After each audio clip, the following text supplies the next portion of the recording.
안녕하세요. KNJ 성형외과 이장호 원장입니다. 오늘은 저희 병원 환자분 케이스를 가지고 말씀을 나눠보는 시간을 갖도록 하겠습니다. 여자 환자분이시고요. 상안검 수술을 원해서 이제 오신 분입니다. 눈꺼풀 위쪽이 좀 두툼한 느낌이 있고 눈썹과의 간격이 그렇게 여유롭지는 않고요. 위쪽이 많이 처져 있는 그리고 두꺼워 보이는 그런 인상을 가지고 계십니다. 저희들이 이제 중점을 둬서 하는 부분은 쌍꺼풀이 너무 두꺼워지고 이제 눈썹과의 거리가 급격하게 가까워질수록 사나워 보이는 경향이 생길 수 있기 때문에 쌍꺼풀을 적당한 높이를 유지를 하되 처져 있는 부분을 충분히 제거를 하고, 특히 바깥쪽에 처져 있는 부분을 충분히 좀 제거를 하는데 중점을 두면서 수술을 한다고 보시면 되겠습니다. 그래서 수술 1일차, 2일차, 3일차를 보시면은 수술 당일보다는 다음날 좀 붓기가 시작이 되고요. 3일째까지는 붓기가 조금 더 증가하는 느낌을 받으실 수가 있어요. 3일째 붓기가 피크가 되고 그 다음에 점차 이제 붓기가 깔아앉는 과정으로 간다고 보시면 되겠습니다. 보통 5일째 실밥을 뽑게 되고요. 7일째 되는 날 세안을 하시라고 말씀드립니다. 일주일째 경과를 보실 수가 있고요. 수술 10일째 사진입니다. 일주일에서 2주 정도로 접어들면서부터 점차 이제 자연스럽게 붓기가 빠질 수가 있고요. 멍이 안 들면은 그렇게 막 표시가 나진 않지만은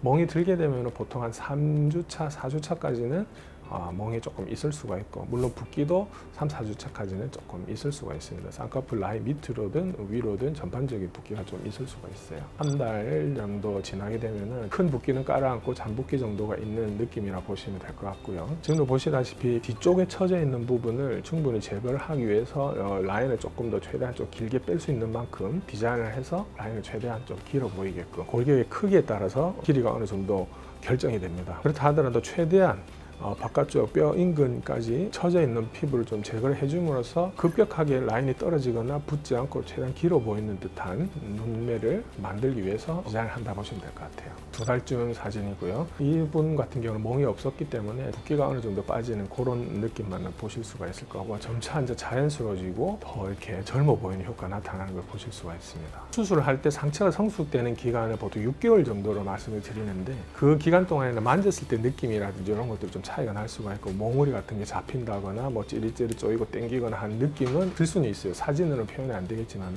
그런 과정을 어느 정도 거치면서 되는데 개인의 차이는 있을 수 있습니다. 2-3달 정도 되면 웬만큼 일상생활 하는데 전혀 지장이 없을 정도로 자연스러워지는 모습을 보실 수가 있을 거고요.